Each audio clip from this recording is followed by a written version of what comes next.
ఈ పూట వాక్య ధ్యానం కొరకు ఒక చిన్న సందేశం, ఒక అర్ధగంట మీతో దేవుని మాటలు పంచుకోవడానికి నేను ఇష్టపడుతున్నాను. గలతీలకు రాసిన పత్రిక 6వ అధ్యాయము 6వ వచనం నుండి 10వ వచనం వరకు మనం చదువుకుంటూ వచ్చాం. అయితే ఈ పూట వాక్య ధ్యానం కొరకు నేను మీతో చెప్పాలనుకుంటున్న విషయం ఏంటంటే, 9వ వచనంలో మనము మేలు చేయుట యందు విసుకక యందుము, మనము అలయక మేలు చేసితిమేని, తగిన కాలమందు పంట కోతుము. ఆమేన్. తగిన కాలమందు పంట కోతుము. తగిన కాలమందు పంట కోతుము. చూడండి,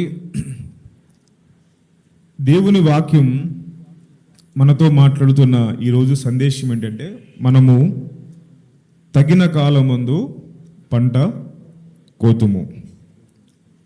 బైబిల్ ప్రకారం మనం ఆలోచన చేస్తే, భూమిని సేద్యపరిచే కాలం ఒకటి ఉంది, భూమిలో విత్తనము నాటుకునే సమయం ఒకటి ఉంది, ఆ తర్వాత నాటిన విత్తనం యొక్క పంటను కూర్చుకునే సమయం, దానినే ఏమన్నారే అంటే కోతకాలం. చెప్పండి, ఏముంది? కోతకాలము. పంట కోసుకునే కాలం ఒకటి ఉంది. బైబిల్లో ప్రభు చెప్పాడు, భూమిని సేద్యపరుచుకునే కాలం ఉంది. భూమిని సేద్యపరుచుకునే కాలం ఉంది. పంట కొరకు భూమిని సేద్యపరిచే కాలం. ఓ రైతు తనకున్న పొలాన్ని ఏ సమయంలో పడితే ఆ సమయంలో ఆ పంటను ఆ భూమిని సేద్యపరచుడు, కానీ ఆ భూమిని ఎప్పుడు సేద్యపరచాలో రైతుకు తెలుసు. ఏ కాలంలో సేద్యపరచాలి, ఏ కాలంలో ఆ భూమిని దున్నాలి, ఏ సమయం ముందు ఆ భూమిని సేద్యపరిచి భూమిని దున్ని రాళ్ళని వేరాలి, ఏ సమయం ముందు విత్తనం వేయాలి అనేది రైతుకి బాగా తెలుస్తుంది. కనుక రైతు ఆ సమయం రాగానే, ఆ కాలం రాగానే తన భూమిని దున్నుతాడు, భూమిని సేద్యపరుస్తాడు. భూమిని సేద్యపరిచిన తర్వాత ఆ భూమిలో విత్తనం వేస్తాడు.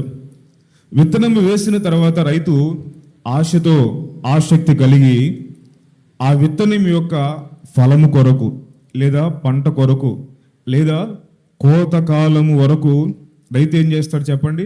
శ్రద్ధగా కనిపెట్టుకుని ఉంటాడు. అంటే మీరు అర్థం చేసుకోవలసిన విషయం ఏంటంటే, సేద్యపరిచే కాలం ఒకటి ఉంది, విత్తనం వేసే కాలం ఒకటి ఉంది, మూడవదిగా కోతకాలం ఒకటి ఉంది. ఆమె సేద్యపరిచే కాలం ఉంది, విత్తనము వేసే కాలం ఉంది, పంట కోసుకునే కాలం లేదా పంటను సమకూర్చుకునే కాలం, లేదంటే కోతకాలం. బైబిల్ ఏమని చెప్తుంది అంటే కోతకాలం. కోతకాలం ఉంది. ఆమె హోషేయ పుస్తకంలో దైవజనుడు ఆ మాట చెప్తాడు. చదవండి, హోషేయ పుస్తకంలో 6వ అధ్యాయము 11వ వచనం చదవండి.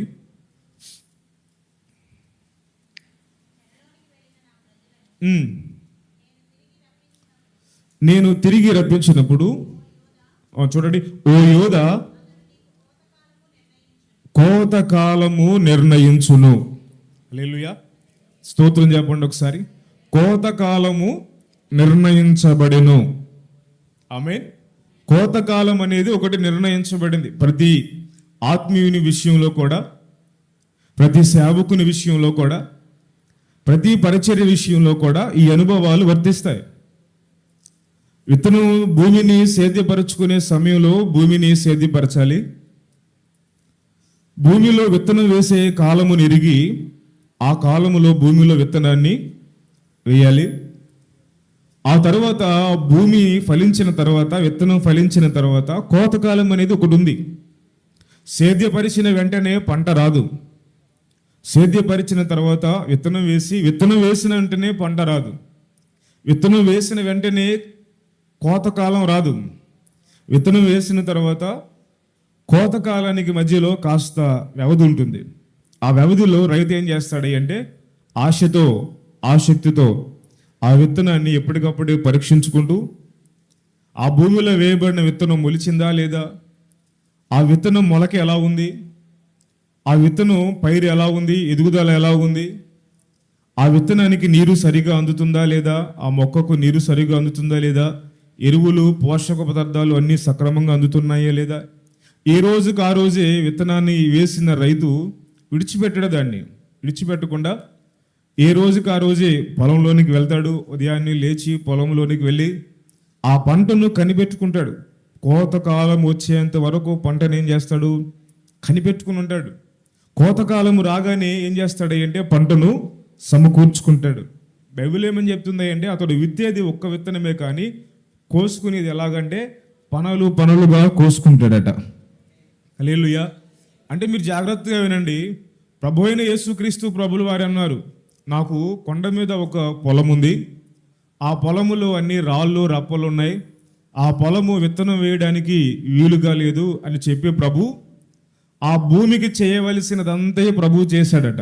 ఆ భూమిని దున్నాడు, ఆ భూమిలో ఉన్న రాళ్లను ఏరి పారేశాడు, ఆ భూమిలో ఉన్నటువంటి ముళ్ళతొప్పలు బదురక్కసి చెట్లన్నిటినీ తీసివేసి భూమిని పంటకు యోగ్యంగా ఆ భూమిని మలిచాడు. దాన్ని ఏమంటారు అంటే సేద్యపరచే అనుభవం అన్నారు. క్రొత్త నిబంధనలో యేసుక్రీస్తు ప్రభులు ఉపమానం చెప్పారు, విత్తువాని యొక్క ఉపమానాన్ని.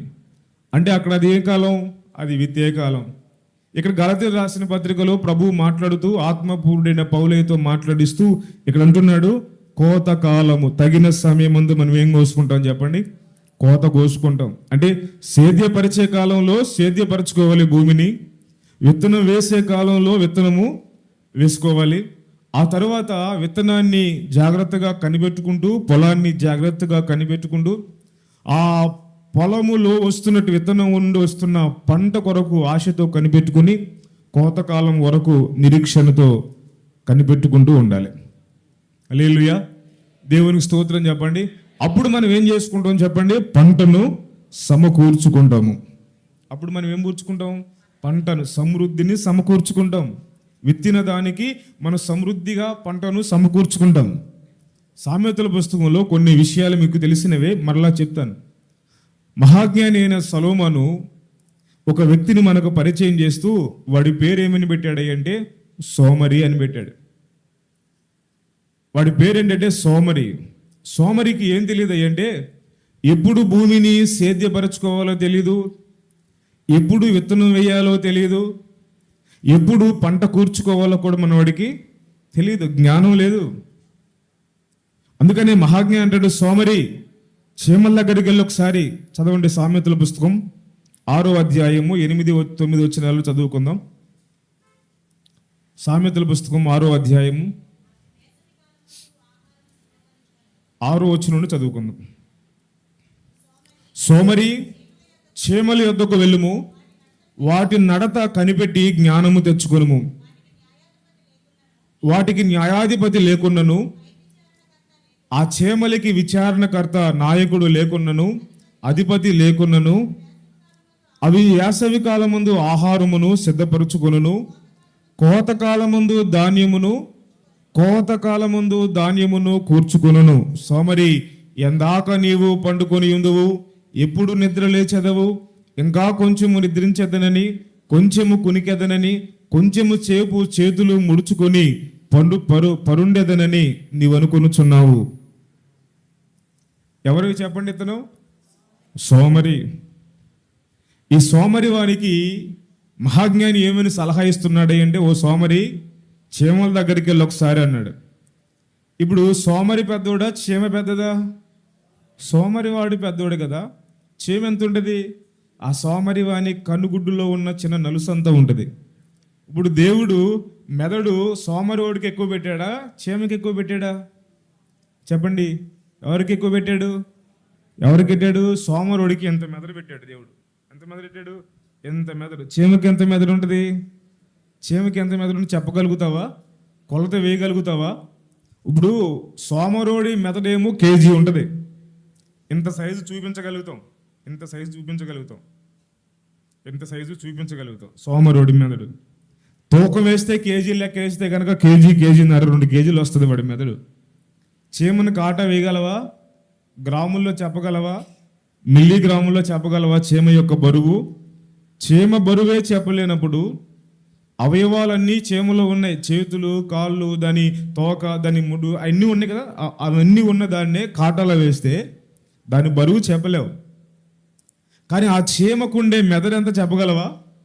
చూడగలం అసలు మనం శతస్కోపులో కూడా చీమ యొక్క మెదడు కనబడదేమో. 100,000 రెట్లు ఎక్కువ చేయగలిగిన ఆ శతస్కోపులో కూడా ఆ చీమ యొక్క మెదడు కనబడదేమో, అంత సూక్ష్మంగా ఉంటుంది. కానీ సొలొమోను అంటాడు, ఓ సోమరి, దేవుడు నీకు ఎంత బుర్ర పెడితే ఏంటి, ఎంత మెదడిచ్చాడు, ఎంతో జ్ఞానం ఇచ్చాడు, కానీ ఏం ప్రయోజనం?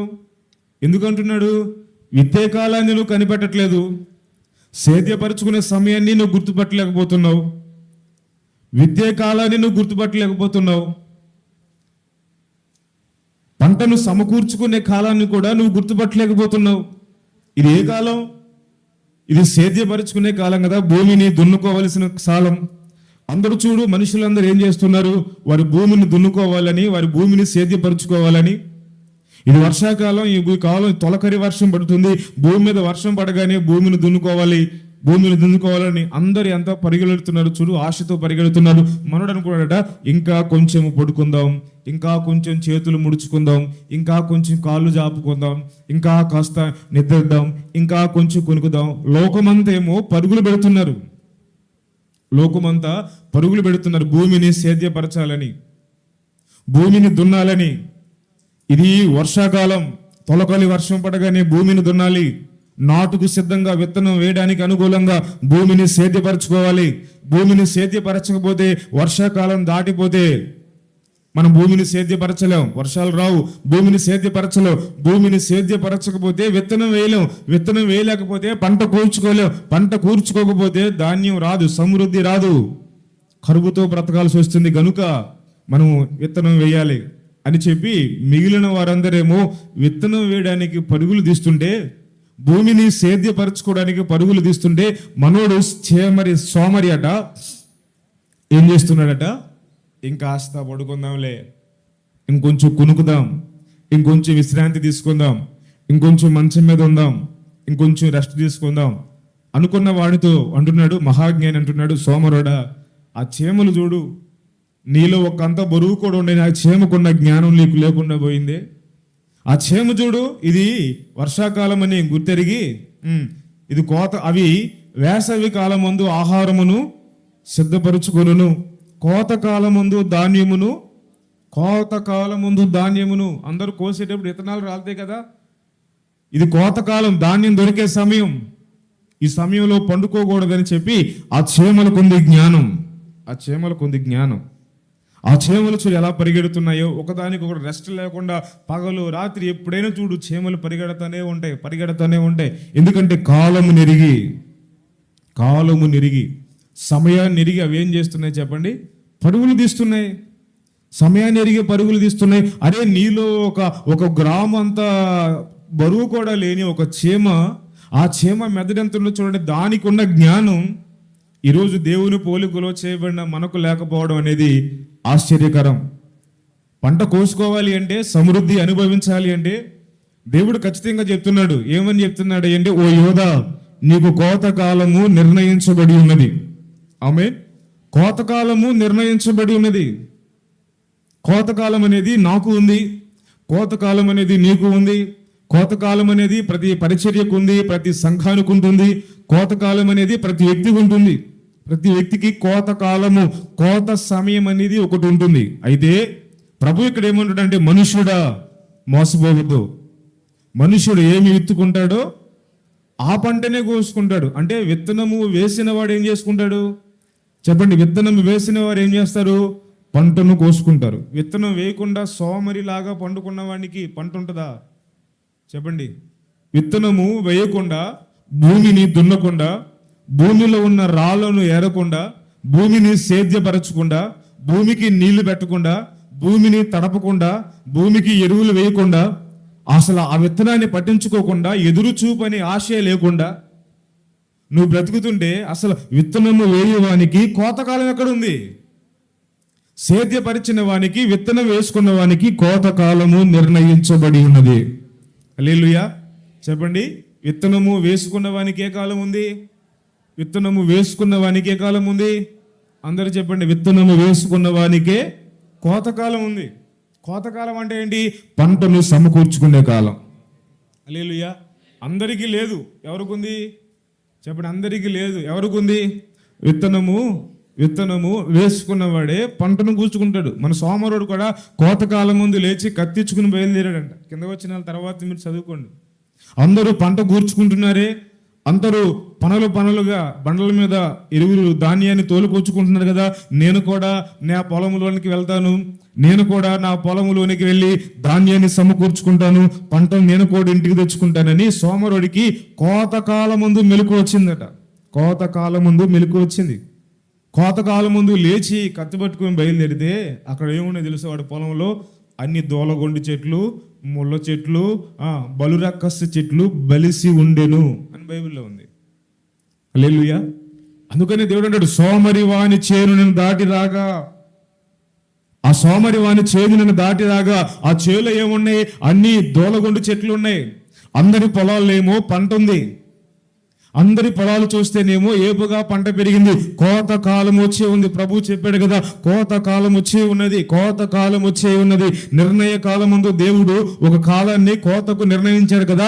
ఆ కాలం వచ్చింది. రాగానే అందరూ కత్తులు పట్టుకుని వెళ్ళి వాళ్ళు విత్తుకున్నారు కదా, వాళ్ళు శ్రమ పడ్డారు కదా, భూమిని సేద్యపరుచుకున్నారు కదా. ఆ ఫలమును తీసుకోవడానికి అందరూ బయలుదేరి కోత కాలం ముందు పంటను సేద్యపరుచుకుంటే, పంటను దగ్గరికి తెచ్చుకుని పంటను ఇండ్లకు తోలుకుంటే, మనోడు మాత్రం ఏం చేస్తున్నాడు అంటే పొలములోనికి వెళ్ళి చూసేసరికి ఏముండే తెలుసా? అన్ని దోలగొండి చెట్లే ఉన్నాయి. ఎందుకని? సేద్యపరచిన సమయంలో సేద్యపరచలా. భూమికి వెళ్ళవలసిన సమయంలో వెళ్ళలేదు. తగిన సమయం ముందు భూమిని దున్నలేదు.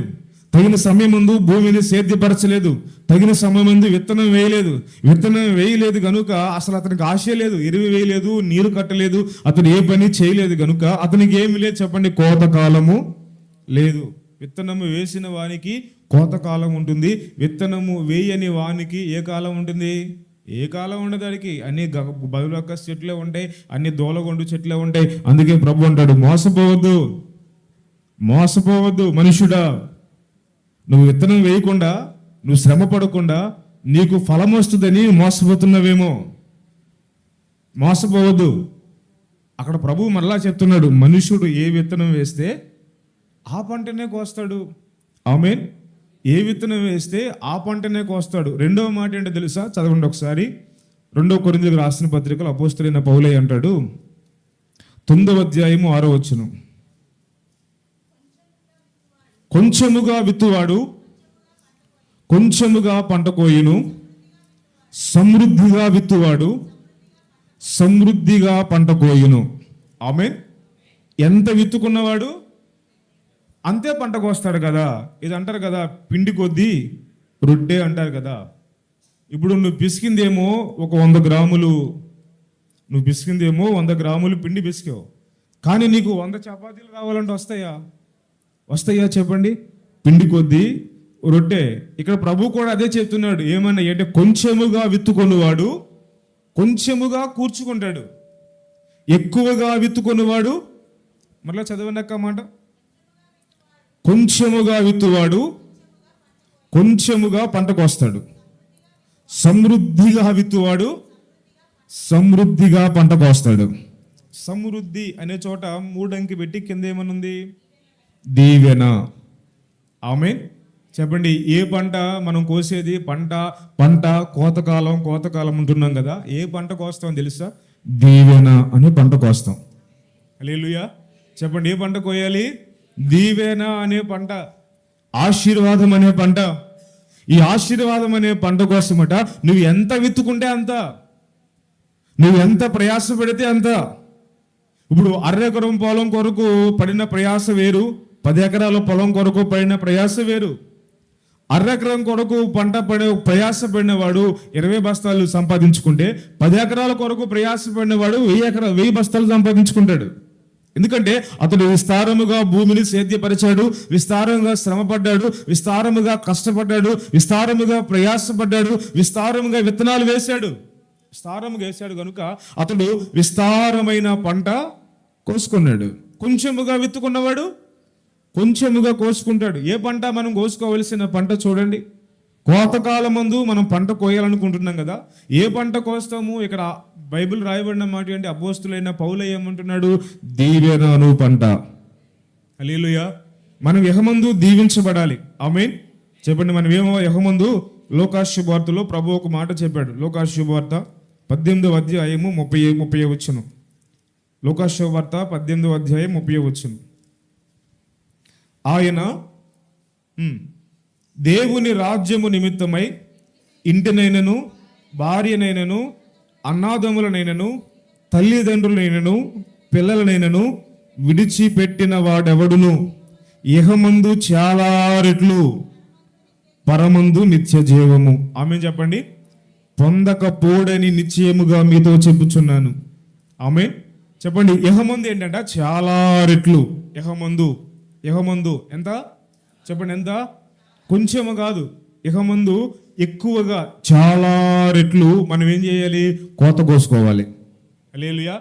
అరే, పరమందు నిత్య జీవం అది వేరు. పరమందు నిత్య జీవం దేవుడు పరలోకంలోనే దీవిస్తాడా? పరలోకంలోనే కాదు. ప్రభు చెప్తున్నాడు ఇక్కడ 2 ఆశీర్వాదాల గురించి మాట్లాడుతున్నాడు, 2 దీవెనల గురించి మాట్లాడుతున్నాడు.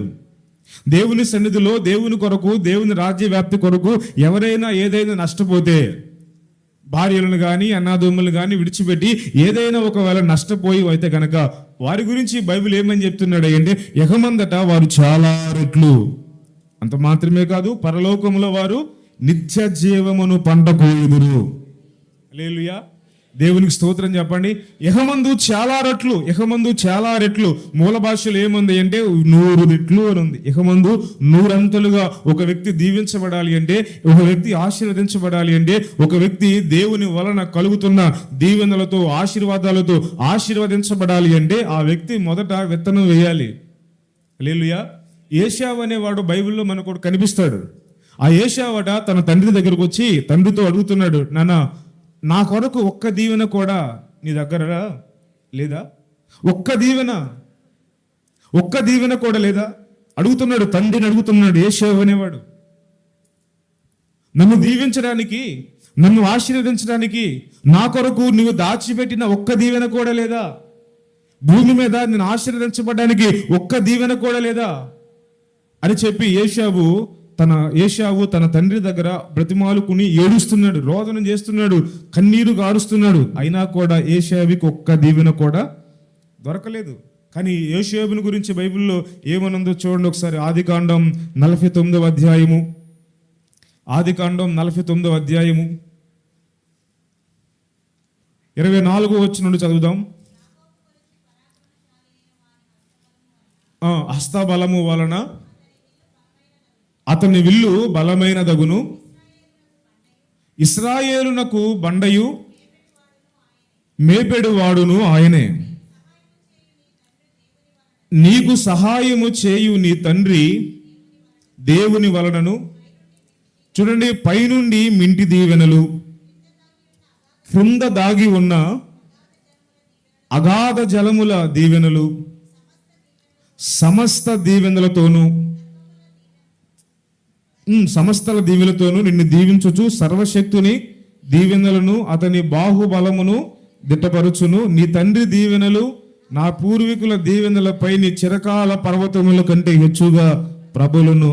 అవి యోసేపు తల మీదను తన సహోదరు నుండి, చూడండి, తన సహోదరు నుండి వేరుపరచబడిన వాని నడినెత్తి మీద గుండెను. హల్లెలూయా. యోసేపుని గురించి చూడండి, పైనుండి దీవెనట, క్రిందనున్న దీవెనలట, తల్లిదండ్రుల వలన వచ్చే దీవెనలట, స్తన్యము వలన దీవెనలట, సర్వశక్తుని వలన దీవెనలట. అరే, యోసేపు ఏమంటున్నాడు అంటే, ఒక్క దీవెన కూడా లేదా నా కొరకు? తండ్రి, నన్ను ఆశీర్వదించడానికి, నా నడినెత్తి మీదకి రావడానికి, నా మీదకి రావడానికి ఒక్క దీవెన కూడా లేదా నా కొరకు? ఒక్క దీవెన కూడా లేదా అని ఆశతో కన్నీటితో అడుగుతున్నాడు యోసేపు. కానీ ఇక్కడ యోషేబు గురించి ఏముంది రాయబడింది చూడండి. యోషేబు నడినెత్తి మీద ఎక్కడగా ఆకాశం నుండి దీవెనలు వచ్చాయి, దేవుని యొద్ద నుండి దీవెనలు వచ్చాయి, పైనుండి దీవెన వచ్చింది, కింద నుండి దీవెన వచ్చింది, సర్వశక్తిని దీవెనలు కలిగాయి, భూమి ఫలము యొక్క దీవెనలు అతను కలిగాయి. అన్ని దీవెనలు అతని నడినెత్తి మీదకి వచ్చాయట. కారణం ఏంటంటే అక్కడ రాయబడిన మాట ఏంటి తెలుసా? యోషేబట తన సహోదరుల నుండి వేరుపరచబడినవాడు. హల్లెలూయా. సహోదరులు నడిచినట్లుగా నడిచిన వాడు కాదు, సహోదరులు చేసినట్లుగా చేసిన వాడు కాదు, సహోదరుల యొక్క స్వభావముల నుండి వేరుపరచబడినవాడు. సహోదరుని యొక్క స్వభావాలు వేరు, యోసేపు యొక్క స్వభావాలు వేరు, సహోదరుని యొక్క విధానం వేరు, క్రియలు వేరు, వారి అలవాట్లు వేరు, వారి వాడుకలు వేరు. యోసేపు యొక్క వాడుకలు వేరు, యోసేపు యొక్క స్వభావం వేరు, యోసేపు యొక్క అలవాట్లు వేరు, యోసేపు యొక్క దర్శనం వేరు. కనుక యోసేపుని దేవుడు ఎలా దీవించాడంటే పైనుండి వచ్చి ఆకాశం యొక్క దీవెనలతో నింపాడు, భూమి యొక్క దీవెనలతో నింపాడు, అగాధ జలముల యొక్క దీవెనలతో నింపాడు, సర్వశక్తిని దీవెనలతో నింపాడు, స్తన్యము వలన వచ్చే దీవెనలతో నింపాడు. అన్ని దీవెనలు యోసేపు తల మీదకి వచ్చాయట. దేవునికి స్తోత్రం చెప్పండి. ఈ భూమి మీద యెహోమందే మనము సమృద్ధి లేదా దీవెన అను పంట కోయుదుము గాక. హల్లెలూయా. దీవెన అను పంట దేవుని వలన మనం కోయాలి అంటే వేరుపరచబడే అనుభవం మనకు ఉండాలి. హల్లెలూయా. వేరుబాటు అనుభవం మనకు ఉండాలి, వేరుబాటు అనుభవం ఉండాలి. అందరిలాగా నేను ఉంటాను, అందరిలాగా నేను చేస్తాను, అందరిలాగే నేను పండుకుంటాను, సోమరివుడు ఉన్నట్లుగా నేను చేస్తానంటే యోసేపులాగా ఒక్క దీవెన కూడా లేని వారమైపోతాం. వేరుపరచబడిన సంఘం అనే మాటకు అర్థం ఏంటంటే వేరు చేయబడినది. హల్లెలూయా. వేరు చేయబడినది. యోసేపు అన్నాదమ్ముల నుండి ఎలా వేరు చేయబడ్డాడో మన జీవితం కూడా ఎలా ఉండాలి తెలుసా? వేరుబాటుగా. హల్లెలూయా. వేరు చేయబడినదిగా, లోకము నుండి వేరు చేయబడినదిగా ఉండాలి, లోకాశయాల నుండి వేరు చేయబడినదిగా ఉండాలి, లోక సంబంధమైన పద్ధతుల నుండి, క్రియల నుండి, అలవాట్ల నుండి, వారి స్వభావాల నుండి మనము వేరు చేయబడిన వారమైతే సర్వము యొక్క దీవెనలకు మనము పాత్రులముగా ఎంచబడతాం. ద్వితీయోపదేశ కాండంలో బైబిల్లో రాయబడిన మాట తెలుసా? ద్వితీయోపదేశ కాండం 27వ అధ్యాయంలో దేవుడు దీవెనల పట్టికను రాస్తాడు. దేవుడు నిన్ను దీవిస్తాడు, నీ పొలమును దీవించబడును గాక అంటాడు, నీ గంప దీవించబడును గాక అంటాడు, నువ్వు లోపలికి వచ్చినప్పుడు దీవించబడతావు, వెలుపలికి వెళ్ళినప్పుడు దీవించబడతావు, నీ పొలము దీవించబడుతుంది, నీ చేతి పని దీవించబడుతుంది, నీ పిల్లలు దీవించబడతారు, నీ పిల్లలు నీ చుట్టూ ఒలీవ మొక్కలు ఉంటారు. ఇవన్నీ కూడా చూడండి, ఒక వ్యక్తిని దేవుడు ఆశీర్వదించే క్రమం. అతడు దీవించబడాలి, అతని సంతానం దీవించబడాలి, అతని ఉద్యోగం దీవించబడాలి, అతని ఆస్తి దీవించబడాలి, అతని గంప దీవించబడాలి, అతని గృహము దీవించబడాలి, అతని యొక్క గవిని దీవించబడాలి. దేవుడు అంటున్నాడు, నీ గంపను దీవిస్తాను, నీ గృహాన్ని దీవిస్తాను, నీ పిల్లల్ని దీవిస్తాను. నువ్వు వస్తున్నప్పుడు, లోపలికి వచ్చినప్పుడు దీవెనకరంగా, బయటికి వెళ్ళినప్పుడు సమాజానికి దీవెనకరంగా. దీవెన అనే పంట మనం కోయాలి అంటే వేరుబాటు అనే విత్తనం వేయాలి. హల్లెలూయా. దేవునికి స్తోత్రం చెప్పండి. పోయాలి పంట. విత్తనం వేయకపోతే, విత్తన కాలం ముందు విత్తనం వేయకపోతే, భూమిని సేద్యపరచిన కాలం ముందు భూమిని సేద్యపరచకపోతే కోత కాలము మనకి లేదని చెప్తున్నాను. విత్తనం వేసుకున్న భూమిని సేద్యపరిచిన వాడే విత్తనం వేయగలుగుతాడు, విత్తనం వేసిన వాడు కోతను కోయగలుగుతాడు. హల్లెలూయా. కోత అనే మాటకు మొదటి అర్థం చెప్పాను ఏంటంటే దీవెన. చెప్పండి ఏంటిది? దీవెన.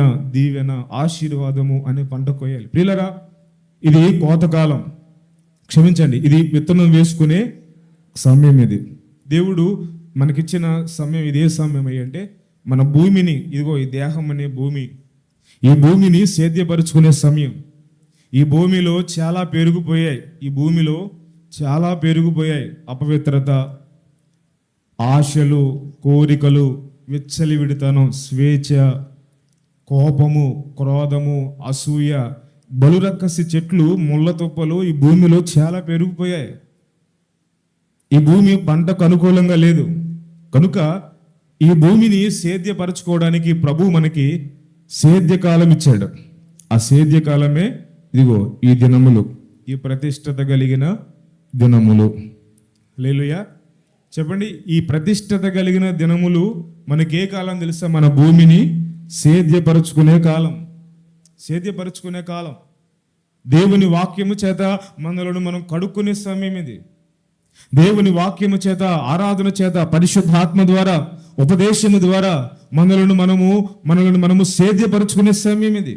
మనలను మనము దున్నుకునే సమయం. మనలో ఉన్నటువంటి రాళ్లను, మనలో ఉన్నటువంటి ముళ్ళ తుప్పలను, మనలో ఉన్నటువంటి బదురక్కసి చెట్లను, దేవునికి విరోధంగా మన భూమిలో పెరిగినటువంటి అసహ్యమైన వాటిని తొలగించుకునే, హేయమైన వాటిని తొలగించుకునే సమయం ఇది.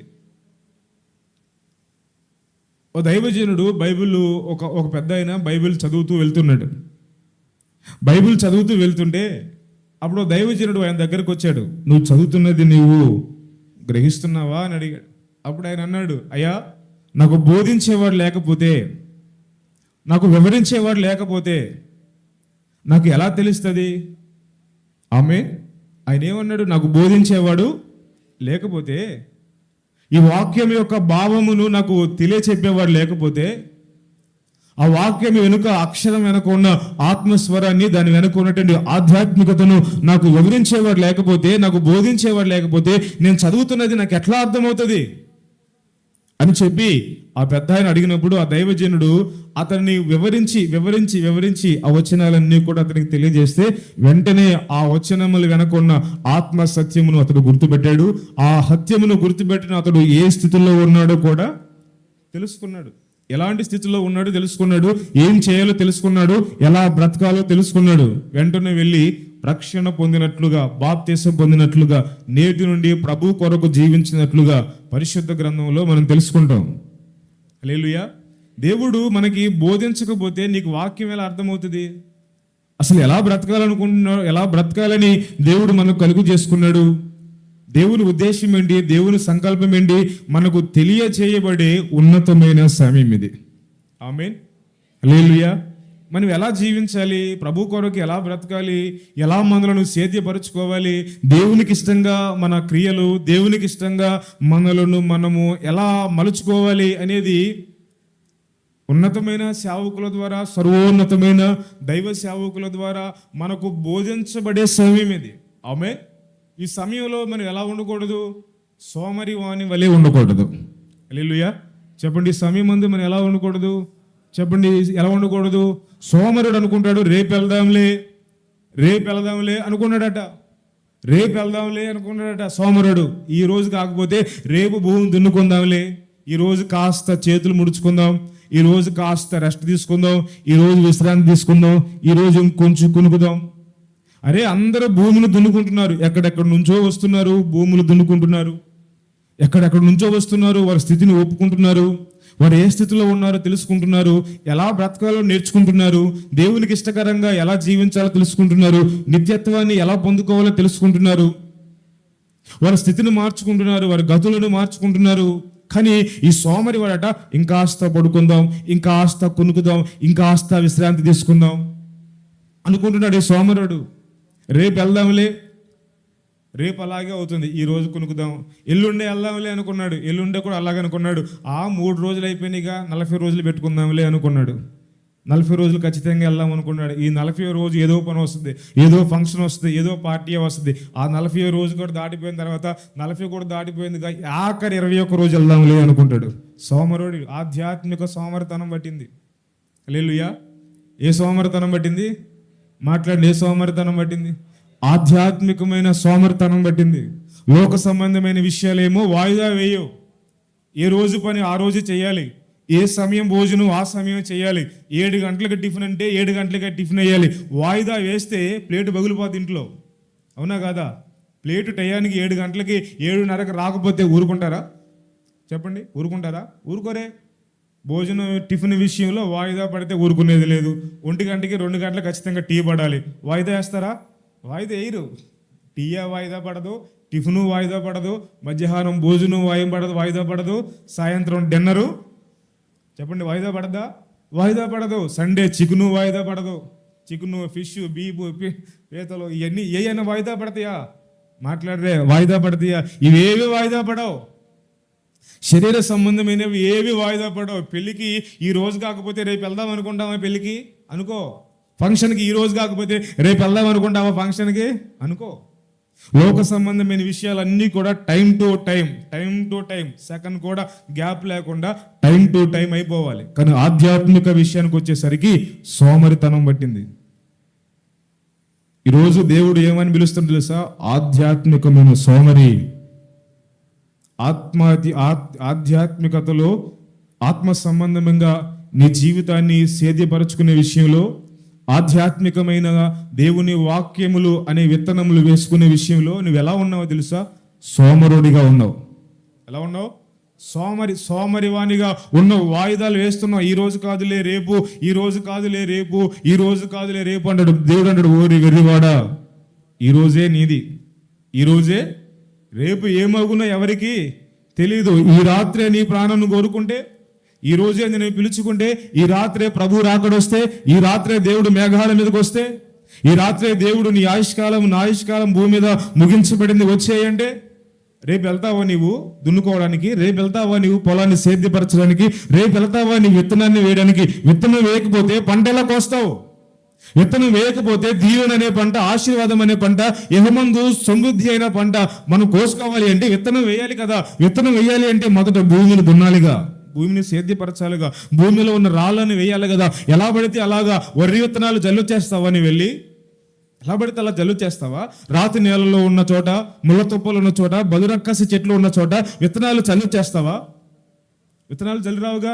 ఎందుకని? కామన్ సెన్స్ ఉంది కదా, నీకు తెలివి ఉంది కదా. ఇక్కడ విత్తనం వేస్తే మొలవవు, భూమిని దున్నాలి, ఇదిగో ముళ్ళ తప్పలన్నీ తీసేయాలి, లేకపోతే వేసిన విరువంతా అవి బలిసిపోతాయి, అవి పెరిగిపోతాయి, ఈ విత్తనాన్ని మంచి విత్తనాన్ని తొక్కేస్తాయి అనే జ్ఞానం ఉంది. కనుకొని వాటన్నిటి దున్నుతావు, అవన్నీ ఏరేస్తావు, అగ్నికి ఆహుతి చేస్తావు, మూలను పడేసి అగ్నితో కాల్చేస్తావు, ముళ్ళ తప్పలన్నీ కాల్చేసి భూమిని సేద్యపరిచి రాళ్ళన్నీ ఏరేసి అక్కడ శ్రేష్టముగా భూమిని గొల్ల చేసి ఎరివేసి భూమిలో కలుపు మందులు అన్నీ కలిపి భూమిలో వేసి అప్పుడు విత్తనం వేస్తావు. హల్లెలూయా. కానీ ఆధ్యాత్మికత విషయంలో మాత్రం పంట వచ్చేయాలి. నీకు విత్తనం వేయకపోయినా నీకు కోతకాలం ముందు పంట రావాలి. భూమిని సేద్యపరచకపోయినా, ప్రయాసపడకపోయినా, కష్టపడకపోయినా, భూమిని దున్నకపోయినా, బదురక్క చెట్లు ఏరకపోయినా నీ జీవితం ఎలా ఉన్నా పర్వాలేదు. ఏ సౌలు అన్నట్లుగా ప్రభువా నన్ను ఆశీర్వదించు, దేవా నన్ను ఆశీర్వదించు. సమూయేలుతో అన్నాడు, అయిపోయిందిలే, జరిగిపోయిందిలే, ఇదిగో సమాజం ఎదుట నన్ను గణపరచు, సమాజం ఎదుట నన్ను సరి చేసుకో. దేవుడు అంటాడు, కయ్యను మొదట నువ్వు సరి చేసుకుంటే, సత్క్రియలు చేస్తే దేవుడు ఏం చేస్తాడు? నిన్ను దీవిస్తాడు. ఆమేన్. మొదట సత్క్రియలు చేయవయ్యా. కయ్యనుతో దేవుడు చెప్పాడు, ఏడుస్తున్నాడు కయ్యను. దేవుడు చెప్పాడు, మొదట సత్క్రియలు చేయి, మొదట నువ్వు చేయవలసింది చేయి, తొలగించుకోవలసిన వాటిని తొలగించు, దున్నవలసిన వాటిని దున్ను, బీడు భూములను దున్ను, రాలవలసిన వాటిని వేరు, విత్తనం వేయి. అప్పుడు నువ్వేం కోసుకుంటావు? చెప్పండి, ఏం కోసుకుంటావు? పంట, కోత కోసుకుంటావు. సమృద్ధి అనే పంట, దీవెన అనే పంట, ఆశీర్వాదం అనే పంట. నీ గంప ఆశీర్వదించబడుతుంది, నీ పిల్లలు ఆశీర్వదించబడతారు, నీ ఉద్యోగాలు ఆశీర్వదించబడాలి అంటే, దీవించబడాలి అంటే మొదటిగా మనం ఏం వేయాలి? విత్తనం వేయాలి. హల్లెలూయా. రెండవ మాట కూడా చెప్తాను, చదవండి ఒకసారి. హోషేయ పుస్తకం 10వ అధ్యాయం. హోషేయ పుస్తకం 10వ అధ్యాయం 12-13 వచనాలు. నీతి ఫలించునట్లు మీరు విత్తనము వేయుడి. చూడండి, నీతి ఫలించునట్లు ఏం చేయాలి? విత్తనము వేయుడి. ప్రేమయను కోత మీరు కోయుడి. ఆమేన్. ఏంటంట? నీతి అనే విత్తనం వేస్తే మనం ఏం కోస్తాం? ప్రేమ అనే కోత కోస్తామట. చదవండి. యెహోవాను వెతుకుటకు రేపు సమయమా? యెహోవాని వెతకడానికి రేపు సమయమా? యెహోవాని వెతకడానికి 40 రోజుల సమయమా? యెహోవాని ఎదగడానికి బైబిల్ ఏమని చెప్తుంది చెప్పండి? యెహోవాని ఎదుగుటకు ఇదే సమయము. ఆమేన్. చెప్పండి. యెహోవాని వెతకడానికి ఇదే రైట్ నో. ఆమేన్. ఇదే సమయం. ఆయన ప్రత్యక్షమై మీ మీద నీతి వర్షము కురిపించినట్లు ఇది వరకెన్నడూ దున్నని బీడు భూములు దున్నుడి. నీ ప్రవర్తనను ఆధారము చేసుకుని, నీ బలాఢ్యులను నమ్ముకుని నీవు ఇప్పటి వరకు చెడుతనపు పంటకై దున్నితివి గనుక మీరు పాపమును కోత కోసి ఉన్నారు. హల్లెలూయా. ఏంటంట, ఎప్పటి వరకు చెడుతనము విత్తనంగా వేసావు. చెడుతనము విత్తనంగా వేసి ఏం కోసుకున్నాడట? పాపమును పంట కోసుకున్నావు. ఇప్పటి వరకు నీ పొలంలో చెడుతనము చెడుతనము చెడుతనము అపవిత్రమైన కార్యాలు విత్తనాలుగా వేసుకున్నావు. నీ పొలంలో లోక ఆశలు, అలంకరణ విత్తనాలుగా వేసుకున్నావు. నీ భూమిలో విత్తనాలుగా వేసుకున్నావు. అందుకని బైబిల్ చెప్తుంది కదా, ప్రభు మొదటే అన్నాడు, మనుషుడా మోసపోవద్దు. ఏది ఎత్తుకుంటే చెడుతనం కోసుకుంటే చెడుతనమే కోస్తావు. ఈ లోక సంబంధమైన కోరికలతో విత్తుకుంటే ఈ లోక సంబంధమైన వాటిని కోసుకుంటావు. అందుకని మనం చదువుకున్న గలతీ రాసిన పత్రికలో శరీరమును బట్టి విత్తుకున్నవాడు శరీర సంబంధమైన పంట కోసుకుంటాడు, ఆత్మను బట్టి విత్తువాడు నిత్య జీవమును పంటగా కోస్తాడు. హల్లెలూయా. ఏ విత్తనం విత్తుకుంటే ఆ పంట. చెడుతనము విత్తనంగా విత్తుకుంటే నీ మనసులో, చెడుతనమును నీ హృదయంలో విత్తనంగా విత్తుకుంటే, అసూయ నీ హృదయంలో విత్తుకుంటే, ద్వేషము నీ హృదయంలో విత్తుకుంటే, కల్మషము అనే దాన్ని నీ హృదయంలో విత్తుకుంటే, మోసము అనే దాన్ని నీ హృదయంలో విత్తుకుంటే, అబద్ధము అనే దాన్ని నీ హృదయంలో విత్తుకుంటే ఏది కోసుకుంటావు? పాపం అనే పంట కోస్తావు. ఏ పంట కోస్తాం చెప్పండి? పాపం అనే పంట కోస్తాం. చెడుతనమును విత్తుకుంటే చెడుతనమైన పంటే కోస్తాం కదా. అందుకని అపోస్తలుడైన పౌలయ్య ఆయన ఎత్తి బాదుకుంటూ ఒక మాట చెప్తాడు. కొరింథీయులకు రాసిన పత్రికలో ఒక మాట చూడండి. 1 కొరింథీయులకు రాసిన పత్రిక 9వ అధ్యాయము 11వ వచనం చెప్తే, 11వ వచనం చూడండి. 1 కొరింథీయులకు రాసిన పత్రిక 9వ అధ్యాయము 11వ వచనం చదవండి. మీ కొరకు నేను ఆత్మ సంబంధమైన విత్తనాలు మేము విత్తి ఉండగా, మీ వలన మేము ఏ విత్తనాలు కోసుకుంటున్నాం? శరీర సంబంధమైన విత్తనాలు. ఇది ఎలాగో జరిగింది అర్థం కావట్లా. పౌలయ్య అంటున్నాడు, మీ కొరకు మేము ఆత్మ సంబంధమైన విత్తనాలే తీసుకొచ్చాం. ఆత్మ సంబంధమైన బోధ మీకు చేశాం. నామకార్థమైన బోధ నేను మీకు చేయలేదు. 9వ వచనం నుండి నేను చదువుతున్నాను చూడండి. నేను స్వతంత్రుడను కానా, నేను అపోస్తలుడను కానా, మన ప్రభు అయిన యేసును నేను చూడలేదా? ప్రభువునందు నా పనికి ప్రతిఫలము మీరు కారా? ఇతరులకు నేను అపోస్తలుడను కాకపోయినా, ఇతరులకు నేను సేవకుని కాకపోయినా, మీ మటుకైన నేను అపోస్తలుడైన ఉన్నాను. ప్రభువునందు నా అపోస్తలత్వమునకు ముద్రగా మీరు ఉన్నారు, మీరే ఉన్నారు కారా?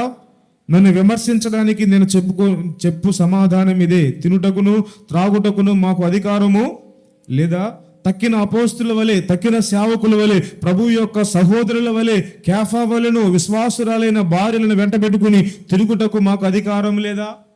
చూడండి, భార్యలను వెంట పెట్టుకుని తిరగడానికి, భార్యలతో సంతోషపడడానికి నాకు అధికారం లేదా? అధికారం ఉంది. అక్కడ అపోస్తలుడైన పౌలు నాకు అధికారం లేదా? మరియు పని చేయుటకును నేను బర్నబాయు మాత్రమే అధికారము లేని వారం, నేను బర్నబాయు మాత్రమే అధికారము లేని వారమా? ఎవడైనను తన సొంత ఖర్చు పెట్టుకుని దండులో కొలువు చేయునా? ద్రాక్ష తోట వేసి దాని ఫలము తినని వాడెవడు? మందను కాచి మంద పాలు త్రాగని వాడెవడు? చూడండి, ఇక్కడ అపోస్తలుడైన పౌలయ్య తన సేవా విధానం అంతా చెప్పుకుంటూ వస్తూ 11వ వచనంలోకి వచ్చాయని అంటాడు, నేను ఆత్మ సంబంధమైన విత్తనాలే వేశాను. నేను ఆత్మ సంబంధమైన విత్తనాలే వేశాను. నేను ఖర్చు అయిపోయాను. ప్రభు సేవలో నేను ఖర్చు అయిపోయాను. నేను మీకు సేవకునిగా ఉన్నాను, కాపరిగా ఉన్నాను. నేను సుఖాన్ని మీకు బోధించలేదు, నేను సంతోషాన్ని మీకు బోధించలేదు. నేను కష్టపడుతూ భార్యలు బిడ్డలు అందరినీ ప్రక్కన పెట్టి ఆ సంతోషాన్ని కాదనుకొని నేను మీ కొరకు ఖర్చు అయిపోయాను, మీ కొరకు నేను వ్యయమైపోయింది. నేను మీ కొరకు దేవుని వద్ద నుండి ఆత్మ సంబంధమైన విత్తనాలు మీ కొరకు విత్తితే, మీరు ఏ విత్తనాలు వేసుకున్నారు? చెడుతనమైన విత్తనాన్ని వేసుకుని పాపానికి వస్తారే. మీ దైవజనుడు మీకు విత్తింది చెడుతనమని విత్తనం విత్తాడా? పాపమనే విత్తనం విత్తాడా? అసూయ అనే విత్తనం విత్తాడా? ఏది మీకు బోధించబడుతుంది? ఏ ఉపదేశం మీ వద్దకు వస్తుంది? మీ చెవుల్లోనికి ఏ ఉపదేశం వెళ్తుంది? అలంకరణ అనే విత్తనం విత్తాడా? ఏ విత్తనం వేశాడు మీకు మీ దైవజనుడు? ఆయన లోకస్తునికి దైవజనుడు కాకపోవచ్చు. పౌలయ్య అంటున్నాడు, నేను మీ మట్టుకు అపోస్తలుడనే కదా, మీ కొరకు పిలవబడిన వాడిని కదా, మీ కొరకు నేను అపోస్తలునే కదా. దేవుని ఎదుట మీకు నేను సాక్షి, దేవుని ఎదుట నేను మీ ఎదుట మీకు నేను సేవకునిగా నిలబడాలి కదా. మీ మట్టుకు నేను సేవకునే కదా. నేను మీకు ఏ బోధ చేశాను? అపోస్తుడై అంటున్నాడు, పౌలే అని నేను ఏ బోధ చేశాను మీకు? ఆత్మ సంబంధమైన బోధ నేను చేస్తే మీరేమో చెడుతనమే వెతుకుని, అసూయని వెతుకుని, కలహములు వెతుకుని, అబద్ధాలు వెతుకుని పాపం అనే పంట కోస్తున్నారే. పాపం అనే పంట కోస్తున్నారే. పాపం వలన వచ్చే జీవం ఏంటి? పాపం వలన వచ్చే ప్రతిఫలం ఏంటి? నరకం కదా. పాపం వలన వచ్చే ప్రతిఫలము శ్రమలే కదా. పాపము వలన వచ్చే ప్రతిఫలము నష్టమే కదా. మరి నువ్వు నష్టపోతున్నావు అంటే కారణం ఏంటి? నీ దైవజనుడు పాపం అనే పంట కోయడానికి చెడుతనం అనే విత్తనం వేయమన్నాడా? అశ్రద్ధ అనే విత్తనం వేయమన్నాడా? చెప్పాడా? నీకు అదే చెప్పాడా? అదే బోధిస్తున్నాడా? అదే ఉపదేశం వింటున్నావా? ఆదివారం శుక్రవారం ఏ ఉపదేశాన్ని వింటున్నావు? ప్రతి ఆదివారం మందిరానికి వస్తున్నావు, బుధవారం మందిరానికి వస్తున్నావు, ప్రతి శుక్రవారం దేవుని మందిరానికి వస్తున్నావు, ఉపవాస దినాలు ప్రకటిస్తున్నావు. ఏ విత్తనం వింటున్నావు? ఏ వాక్యాన్ని వింటున్నావు? ఆత్మ సంబంధమైన వాక్యం వింటున్నావా? శరీర సంబంధమైన వాక్యం వింటున్నావా? ఏ విత్తనం నీకు బోధించబడుతుంది? ఏ ఉపదేశం నీకు బోధించబడుతుంది? ఆత్మ సంబంధమైన ఉపదేశం బోధించబడుతుందా? శరీర సంబంధమైన ఉపదేశం బోధించబడుతుందా? మరి ఆత్మ సంబంధమైన ఉపదేశం నీకు బోధించబడితే మరి శరీర సంబంధమైన విత్తనాలు ఎలా వేసుకుంటున్నావు? ఎలా వేస్తున్నావు? మనుషుడా, నీ శరీర సంబంధమైన విత్తనం వేస్తే శరీర సంబంధమైన పంట కోస్తావు కదా.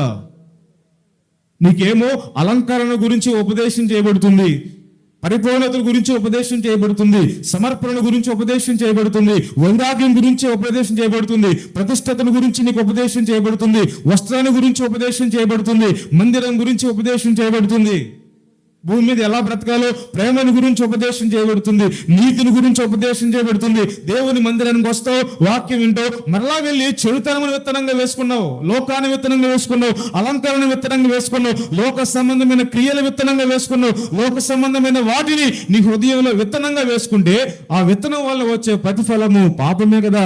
పాపము వలన వచ్చే జీతము నష్టమే కదా. మరి నష్టం కాకపోతే మరి ఏది వస్తుంది?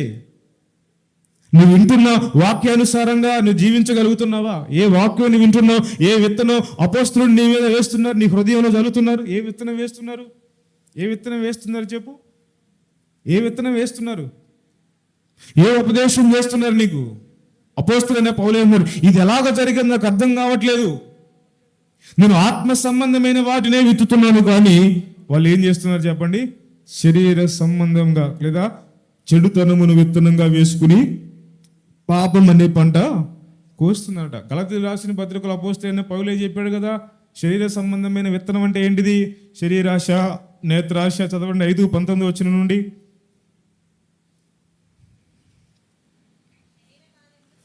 శరీర కార్యములు స్పష్టమగుచున్నవి, అవేవనగా జారత్వము, అపవిత్రత, కాముకత్వము. ఒక్కొక్క మాట చూడండి. శరీర కార్యములు స్పష్టమగుచున్నవి, 5వ అధ్యాయము 22వ. శరీర కార్యములు స్పష్టమగుచున్నవి అవేవనగా జారత్వము. జారత్వము చేయమని చెప్తున్నారా?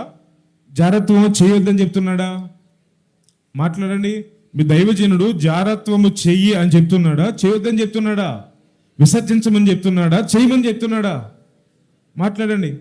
తొలగిపోమని చెప్తున్నాడా? వాటిని చేయమన్నాడా? మరి జారత్వము చేయడం ఏంటి? అపవిత్రత. అపవిత్రత. అపవిత్రత నుండి దూరంగా పారిపోమంటున్నాడా? ఏ ఉపదేశం చేస్తున్నాడు నీకు? అపవిత్రతను దూరంగా యేసేబోలే పారిపోమన్నాడా? లేదా అపవిత్రతను జుర్రుకోమన్నాడా? మాట్లాడండి. ఏది బోధించబడుతుంది మీకు?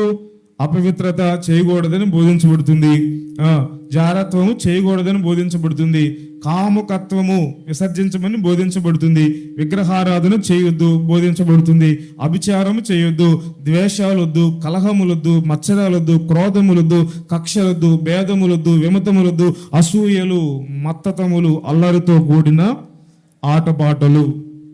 ఇవే విత్తుకోమని ఉంటున్నారా మీరు? హల్లెలూయా. మీకు అర్థమవుతుందా? ఇవే విత్తుకోమని ఉంటున్నారా? ప్రతి ఆదివారం, ప్రతి శుక్రవారం ఈ విత్తనాలే వేసుకోండి. జారత్వం అనే విత్తనం మీ హృదయంలో వేసుకోండి, అపవిత్రత అనే విత్తనం వేసుకోండి, బాగుపడతారు. కక్ష, క్రోధము, మత్తతము, అల్లరితో కూడిన పిచ్చి చేష్టలు చేయండి అని చెప్తున్నారా? చెప్పండి. ఈ విత్తనాలే వేసుకుంటున్నారా? అపోస్తలుడైన పౌలే ఉన్నారు, నేను శ్రేష్టమైన విత్తనాలే వేస్తున్నాను, ప్రేమ అనే విత్తనం వేశాను, నీతి అనే విత్తనం వేశాను, వైరాగ్యం అనే విత్తనం వేశాను, సమర్పణ అనే విత్తనం వేశాను. నా సంఘానికి నేను అదే బోధించాను.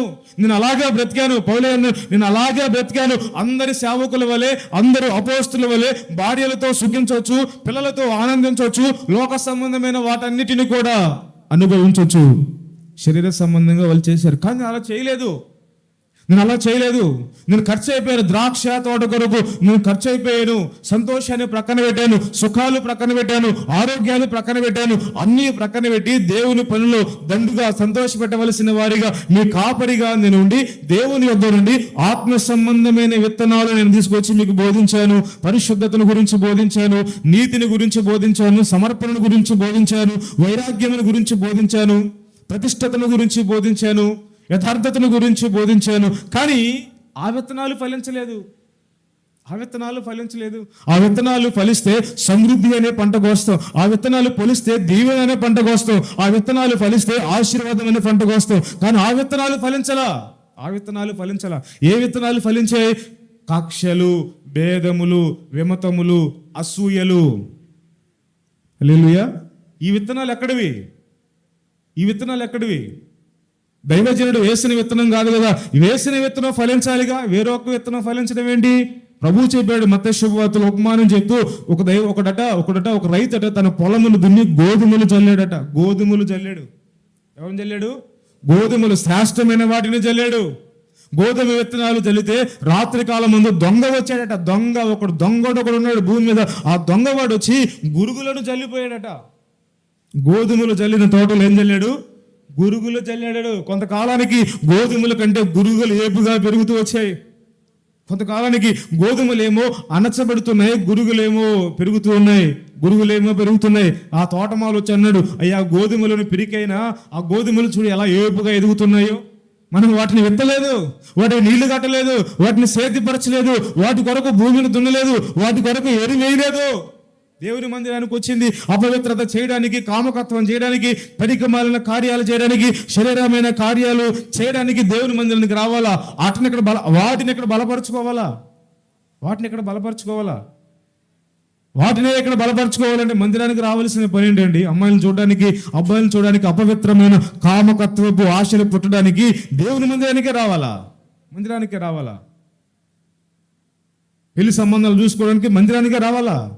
ఏ లోకంలో లేవా? లోకంలో జరగవా? దేవుని స్తోత్రం చెప్పండి ఒకసారి. ఈ విత్తనాలు ఎక్కడివి అన్నాడు. దేవుడు వేసిన విత్తనాలు కాదుగా విత్తనాలు. దేవుడు వేసిన విత్తనాలు ఇవి. సేవకుడు వేసిన విత్తనాలు. ఈ విత్తనాలు వేశాడా? ఈ విత్తనాలు వేయలా. ఎవడొచ్చాడు? దొంగోడు వచ్చాడు. ఇప్పుడు ఏ విత్తనాలు పెరుగుతున్నాయో తెలుసా?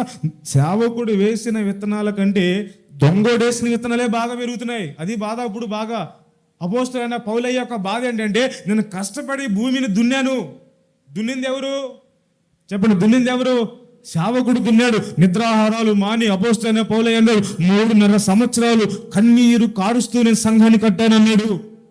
ఆ భూమి కొరకు కన్నీరు కార్చినవాడు దైవజనుడు. ఆ భూమి దున్నబడాలని, ఆ భూమిలో రాళ్ళను ఏరినవాడు, ఆ భూమిలో ముళ్ళతొప్పలను ఏరినవాడు, ముళ్ళతొప్పలను తగలబెట్టినవాడు, శరీరం అంతా గాయాలు చేసుకున్నవాడు, శరీరం అంతా గుల్ల చేసుకున్నవాడు దైవజనుడు దున్ని ఆ భూమిని సేద్యపరిచి విత్తనం వేస్తే దొంగోడొచ్చి విత్తనం గురుగులు చల్లిపోయాడు. ఇప్పుడు ఏ విత్తనం బాగా ఎదుగుతున్నాయి అంటే అందులో గురుగులే బాగా ఎదుగుతున్నాయి. హల్లెలూయా. గోధుమలు ఎదగట్లా. ఏం ఎదుగుతున్నాయి? ఏం ఎదుగుతున్నాయి? గురుగులే.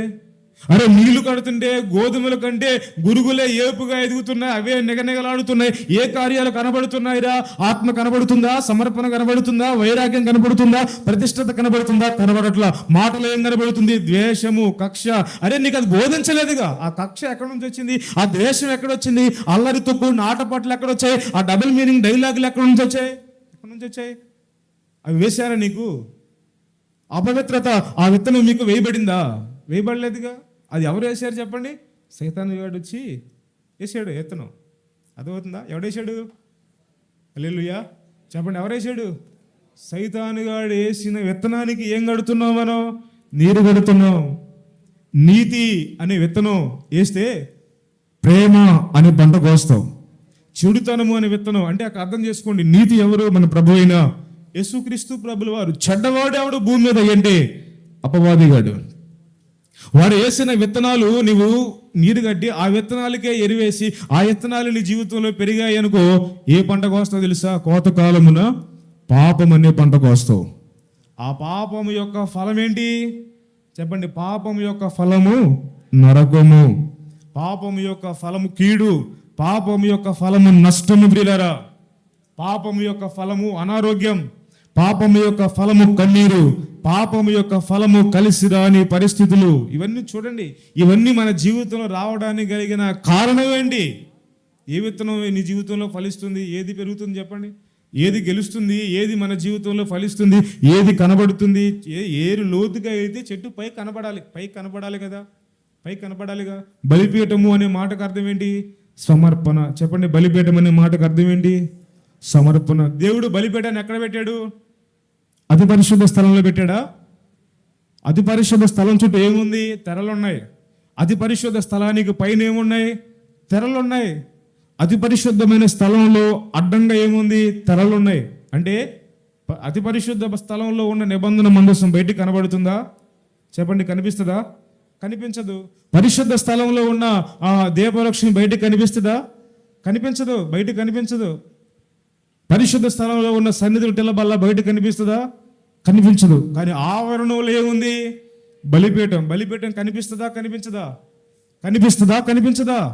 కనిపిస్తుంది, కనిపిస్తుంది. బలిపీఠం అంటే సమర్పణ. నీ సమర్పణ లోకమంతా చూసే విధంగా ప్రభు పెట్టాడు. ఆమేన్. సమర్పణ కనబడాలి. ఆమేన్. చెప్పండి, ఏం కనబడాలి? నీ ప్రార్థనా జీవితం ఎక్కడుంది? పరిశుద్ధ స్థలం. దీపవృక్షం అంటే ఏంటి? ప్రార్థనా జీవితం. ప్రార్థనా జీవితం అనేది బయటకు చూపించుకునేది కాదు. ప్రార్థన ఎలా చేయాలి? రహస్యమైన దేవుని కనబడినట్లుగా నీ గదిలోనికి వెళ్ళి తలుపులు వేసుకుని కిటికీలు వేసుకుని రహస్యమైన దేవునికి ప్రార్థన చేయి. పరిశుద్ధ స్థలంలో పెట్టాడు దీపవృక్షం. ఇది అందరు కనబడకూడదు. ప్రార్థన జీవితం అనేది అందరు కనబడకూడదు. అది వ్యక్తిగతం, దేవునితో నీకు ఉండవలసిన సంబంధం. అది అందరు కనబడేది కాదు. కానీ ప్రతిష్టత, సమర్పణ, నీ వస్త్రంలో ప్రతిష్టత, నీ మాటలో ప్రతిష్టత, నీ చూపులో ప్రతిష్టత, నీ చేతుల్లో ప్రతిష్టత, నీ క్రియల్లో ఉన్న సమర్పణ, ప్రతిష్టత, పవిత్రత లోకాన్ని కనబడాలి. అందుకనే బలిపీఠాన్ని దేవుడు ఆవరణంలో పెట్టాడు. ఆవరణానికి పైన తెరలుండవు. ఆవరణానికి పైన తెరలుండవు. అది ఎలా ఉంటుంది అంటే బాహాటంగా కనబడుతుంది. హల్లెలూయా. ఆవరణం మెట్ల మీద ఏది పెట్టినా కనపడద్దు. రోడ్డు మీద వెళ్ళేవాడికి వచ్చేవాడికి అందరూ కనపడద్ది. తలుపులేసేస్తే కనిపిస్తుందా? ఇది కనిపిస్తుందా? చెప్పండి. బలిపీఠం కనిపిస్తుందా? దీపవృక్షం కనిపిస్తుందా? సన్నిధి బల్ల కనిపిస్తుందా? కనిపించదు. కానీ ఏం కనిపిస్తుంది? చెప్పండి, ఏం కనిపిస్తుంది? బలిపీఠం కనిపిస్తుంది. రెండవది ఏం కనిపిస్తుంది? గంగాలం. గంగాలం అంటే ఏంటి తెలుసా? బాప్తిస్మానికి సూచన. చెప్పండి, దేనికి? బాప్తిస్మము. బాప్తిస్మం అనేది రహస్యంగా తీసుకునేది కాదు. అమ్మకి తెలవకుండా, నాన్నకి తెలవకుండా, సమాజానికి తెలవకుండా రహస్యంగా తీసుకునేది కాదు. బాప్తిస్మం అనేది ఎలా తీసుకోవాలి? బహిరంగంగా అందరికీ తెలిసే విధంగా ప్రభువుని సొంత రక్షకునిగా అంగీకరించాలి. హల్లెలూయా. రహస్యంగా తీసుకునేది బాప్తిస్మం కాదు. దేవుడు రహస్యంగా బాప్తిస్మం తీసుకునేలా బయట ఉంది గంగాలం. దేవుడు బయట ఉంచాడు గంగాలని. బలిపీఠాన్ని, సమర్పణను బయట ఉంచాడు, గంగాలని బయట ఉంచాడు. ఆ రెండు బయట కనబడాలి, లోకానికి కనబడాలి. ఆమేన్. లోకానికి కనబడాలి. నీ సమర్పణ ఏంటో లోకానికి కనబడాలి. నీ ప్రతిష్టత ఏంటో కనబడాలి. ఏ విత్తనం నీలో మొలిచిందో లోకానికి కనబడాలి. నీ మాటలో ఉన్న పరిశుద్ధత కనబడాలి. నీ మాటలో నీ నీతి ఏంటో కనబడాలి. నీ నడవడికలో ఉన్న నీతి, నీ క్రియల్లో ఉన్న నీతి, నీ చేష్టల్లో ఉన్న యథార్థత లోకానికి కనబడాలి. ఆమేన్. హల్లెలూయా. కనబడాలి, లోకానికి కనబడాలి. నీ నీతి క్రియలు లోకానికి కనబడాలి. కనబడకపోతే ఎట్లా? రహస్యంగా అయ్యగారు మేము లైవ్ చూసుకుంటున్నాం అయ్యగారు, కనబడాలి. ఎక్కడా? కనబడు, సమాజంలో కనబడు. ఆమేన్. నీ ప్రతిష్టత ఏంటి? నీ త్యాగం ఏంటి? ఎక్కడ కనబడాలి? సమాజంలో కనబడాలి. ఆమేన్. ఎక్కడ కనబడాలి? 50 రోజులు డైలీ మేము అయ్యగారు లైవ్ పెట్టుకుని మేము చూస్తున్నాం అయ్యగారు. రహస్యంగా చేసేది కాదు ఇది. రహస్యంగా చేసేది అయితే అయ్యగారు గదిలో ఉండి పెట్టుకుని ఎవరింట్లో వాళ్ళు లైవ్ చూసుకోమంటే సరిపోయాయి కదా. దానికి ఇన్ని ఫ్యాన్లు, ఏసీలు, భోజనాలు ఎంత ఖర్చు తెలుసా? రోజుకొచ్చి ఒక 40-50 వేలు ఖర్చు అవుతుంది. అంతమందికి భోజనాలు ఉండి, అంతమందికి చైర్స్ ఏర్పాటు చేసి, అంతమందికి సేవకులకి రోజుకు సేవకుని పిలవాలంటే సేవకునికి 20,000-30,000 ఇదంతా గదిలో చేస్తే సరిపోదు కదా. హల్లెలూయా. హల్లెలూయా. తెలివి నీకే ఉందా? జ్ఞానం నీకే ఉందా? నీవు ఏది ఎత్తుకుంటే బ్రదర్ ఇక్కడే ఉన్నావా? స్తోత్రం చెప్పండి. గృహ నిర్వాహకుడట పిల్లలకి ఏం చేస్తాడు? తగిన కాలం ముందు ఈ కాలానికి ఇది ఆహారం. ఆమె ఏ కాలానికి తరిపడిన ఆహారం ఆ కాలం పెట్టాలి. అవునా కదా? చిన్నపిల్లోడికి ఏ టైంలో ఏది పెట్టాలి? చిన్నోడికి చిన్నప్పుడు పాలు పట్టించాలి. కాస్త 6 నెలలు దాటిన తర్వాత మెత్తగా పిసికి పెట్టాలి. కాస్త దాటిన తర్వాత అది ఎవరికి తెలుసు? ఆ కుమారుని నిర్వర్తిస్తున్న అమ్మకి అంతా తెలుసు. అందుకని తగిన కాలం అంది ఏం చేస్తుంది? వాడికి పొల్లు వచ్చినాయా, చిన్నగా పొల్లు వచ్చినాయా తగ్గట్టుగా పెడద్ది. పొల్లు కొంచెం బలపడినాయా, ఎలా ఉన్నాయో చూసి వాడి పరిస్థితిని బట్టి ఆహారం పెడద్ది. అవునా కాదా? ఇప్పుడు నేను కూడా మీకేంటి గృహ నిర్వాహకుడిని. ఆమేన్. తగిన కాలం ఉంది నేను మీకు ఏం పెట్టాలి? మీకు తగినట్టుగా ఆహారం పెట్టాలి నేను. ఆమేన్. ఈ రోజుకి ఈ కాలానికి తగినట్లుగా నేను మీకు భోజనం పెడుతున్నా. దేవుని స్తోత్రం చెప్పండి. హల్లెలూయా. కనబడాలి. ఎక్కడ కనబడాలి? సమాజంలో కనబడాలి. బలిపీఠం ఎక్కడ కనబడాలి? విజయన్న, బలిపీఠం ఎక్కడ కనబడాలి? సమాజంలో కనబడాలి. గంగాలం ఎక్కడ కనబడాలి? సమాజంలో కనబడాలి. అందుకే మొన్న ఆదివారం ఏమని చెప్పాను? మొన్న బుధవారం ఏకాంత ప్రార్థన. ఏకాంత ప్రార్థన బయటికి కనబడేది కాదు. అది ఎలా ఉండాలి? రహస్యంగా నీ గదిలోనికి వెళ్ళు. లోపల పెట్టాడు దేవుడు దాన్ని. ఎక్కడాడు? లోపల ఉంచాడు. అది ఎవరు కనబడదు. వెళ్ళేవారికి వచ్చేవారికి కనపడదు. ప్రతి ఒక్కడు కనపడదు. అబద్ధికుడు కనపడదు. మోసగాడి కనపడదు. రోడ్ల మీద తిరిగే వాళ్ళందరికీ కత్తిరి సవాళ్ళ దగ్గర కూర్చోబడి కనపడ అవసరం లేదు. ప్రార్థన అనేది దేవునికి నీకు ఉండవలసిన ఏకాంత జీవితం. ఆమేన్. హల్లెలూయా. ఇది అపోస్తలుడైన పౌలయ్య బాధపడుతూ ఏడుస్తున్నాడు. అయ్యో, నేను ఆత్మ సంబంధమైన వాటిని వెతుకుంటే, ఆత్మ సంబంధమైన విత్తనాలు నా పిల్లల విషయంలో ఫలించాలని నేను ఆత్మ సంబంధమైన బోధ చేశాను. వారికి చేసే ముందు నేను అలా బ్రతికాను. నేను కూడా అందరిలాగా సంతోషపడచ్చు. నేను కూడా అందరిలాగా బర్నబా వలె, కేఫా వలె అందరిలాగా నేను కూడా ఆనందంగా ఉండొచ్చు. అందరిలాగా నేను కూడా సంతోషపడచ్చు. లోక సంబంధమైన వాటిని అనుభవిస్తూ బోధ చేయొచ్చు. కానీ నేను వాటన్నిటికీ దూరంగా ఉండి ఉపదేశాన్ని మొదట నాలో విత్తనంగా వేసుకుని వాళ్ళకి చూపించే విధంగా ఆ విత్తనాన్ని వారికి హృదయంలో వేసానే. ఆ విత్తనాన్ని గోధుమలు వేసానుగా. శ్రేష్టమైన గోధుమ సమర్పణ అనే గోధుమ వారి గుండెల్లో విత్తాను. ఆత్మ సంబంధమైన ఉపదేశాన్ని వారి గుండెల్లో విత్తాను. వేరుబాటు అనే విత్తనం వారి హృదయంలో విత్తాను. కానీ వేరుబాటు లేకుండా కలిసిపోయే విత్తనం నేను విత్తలేదు. దైవజనుడు అంటున్నాడు, ఆ విత్తనం నేను విత్తలేదు. మరి ఆ విత్తనం ఎలా ఫలిస్తుంది? హలో, దేవునికి స్తోత్రం చెప్పండి. యెహోవామందే మనము దీవెన పొందాలి అంటే, ఆశీర్వదించబడాలి అంటే మనం ఏ విత్తనం వేసుకోవాలి? వేరుబాటు అనే విత్తనం వేయాలి. హల్లెలూయా. దేవుని సన్నిధికి రావాలి. మనం సేద్యం చేసుకోవాలి. మన భూమిని ఏం చేయాలి చెప్పండి? సేద్యం చేసుకోవాలి. భూమిలో విత్తనం వేసుకుంటే అప్పుడు దేవుడు ఏం చేస్తాడు? ఆ విత్తనాన్ని 30 దంతలుగాను 6 దంతలుగాను ఆ విత్తనాన్ని ఏం చేస్తాడు? 100 అంతలుగా ఆశీర్వదిస్తాడు. హల్లెలూయా. కీర్తనాకారుడు దావీదు అంటాడు, కన్యలతో విత్తుకునేవాడు సంతోషం అనే పంట. అంటే ఏ పంట? ఒకటి సమృద్ధి అనే పంట, రెండవది ఏంటి? సంతోషం అనే పంట. హల్లెలూయా. ఇందాకో మాట చెప్పాను, ఏ పంట కొయ్యాలి అంటే ప్రేమ. నీతి అనే విత్తనం విత్తుకుంటే ఏం కోస్తామట? ప్రేమ అనే పంట కోస్తాం. ఒకటేమో దీవెన అను పంట, రెండోదేమో ప్రేమ అనే పంట, మూడవదిగా సంతోషము. చెప్పండి, ఏ పంట కొయ్యాలి? సంతోషము అనే పంట కొయ్యాలి అంటే ఏ విత్తనం వేయాలి చెప్పండి? నీతి. చెప్పండి, ఏ విత్తనం? క్షమించండి, ఏ విత్తనం వేయాలి? కన్నీరు. ఏ విత్తనం వేయాలి? దేవుని సన్నిధిలో కన్నీటితో ప్రార్థన చేసే అనుభవం ప్రతి ఒక్కరికి ఉండాలి. దీని గురించి చాలా విషయాలు చెప్పాను, నేను ముగిస్తున్నాను. కన్నీరు అనే విత్తనం వేస్తే మనం ఏ పంట కోస్తాం అంటే మన జీవితానికి సంతోషం అనే పంట కోస్తాం. హల్లెలూయా. ఒక మాట చదవండి, ప్రసంగి పుస్తకం 5వ అధ్యాయం 19వ వచనం.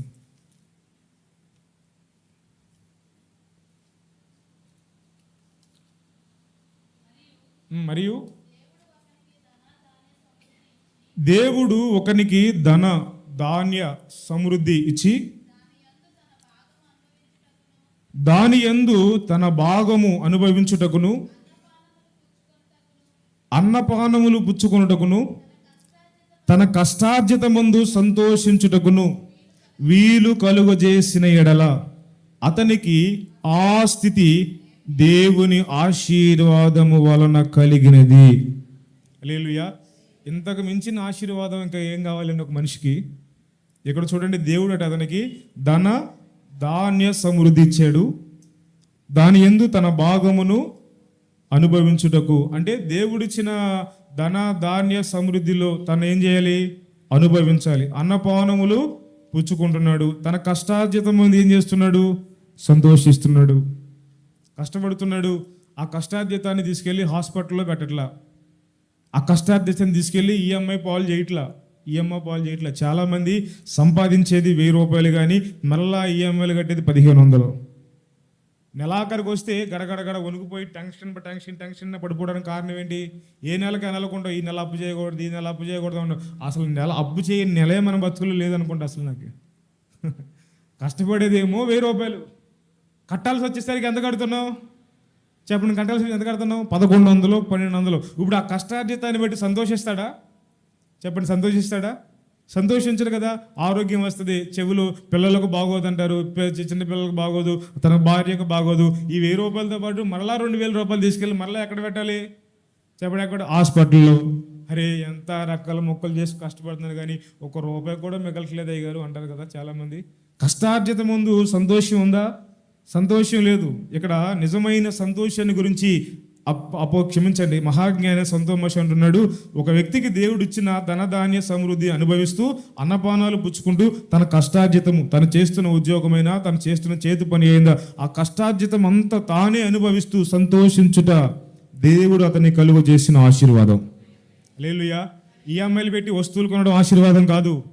నీ కష్టార్జితం అందు నీవు, నీ కుటుంబం, నీ భార్య కలిసి సంతోషించడం నిజమైన ఆశీర్వాదం. హల్లెలూయా. ఈరోజు ఆశీర్వాదం లేదు. ఎంత సంపాదించిన మనిషి ఎలాంటి వాడు అయిపోయాడంటే ఆశాజీవి అయిపోయాడు. ఎందుకని అంటే ఇంట్లో ఉండాల్సిన వస్తువులు వాళ్ళని చూసి కొనకూడని అన్ని ఎగస్ట్రా మన స్థాయికి మించి వాటిని కొనేసి నీ కష్టపడాల్సింది 1000 రూపాయలు అయితే నీ టార్గెట్ ఎంత అంటే 2000. ఎలాగైనా ఈ రోజు 2000 కష్టపడాలి. ఇక 2000 టార్గెట్ అయితేనే నా ఈఎంఐకి వస్తాయి. 2000 టార్గెట్ అంటే అర్థం ఏంటి? నువ్వు కష్టపడాల్సింది ఎంత? 5 గంటలు. 5 గంటలు కష్టపడి దేవుని సన్నిధికి రావాలి. కానీ 5 గంటలకి 1000 రూపాయలు అయితే మరలా 5 గంటలు కష్టపడితే ఎంత అవుతుంది? 1000 రూపాయలు వస్తుంది. అంటే అర్థమే 5 గంటల్లో నువ్వు అనుభవించాల్సిన దేవుని సన్నిధి ఏమైపోతుంది? ఏం చేస్తుంది? ఇది ట్రాపు. హల్లెలూయా. ఏనన్నా ఇదేంటి తెలుసా? ట్రాపు. రోజుకు నువ్వు ఆటో తోలితే 500 సంపాదిస్తే నీ కుటుంబం బతికేస్తుంది. కానీ 500 సంపాదిస్తే ఆపుతావు ఆటో? 500 ఆపేసి ఒక రెస్ట్ తీసుకుందాం, సాయంత్రం ప్రార్థనకి వెళ్దాం అనుకుంటావా?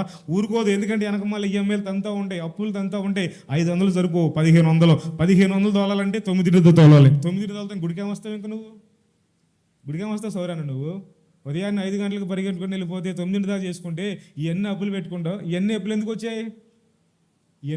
వచ్చాయి? ఇవన్నీ స్వార్థం, ఆశలు ఎక్కువ అయిపోయి ఇవన్నీ అప్పులు వచ్చేసాయి.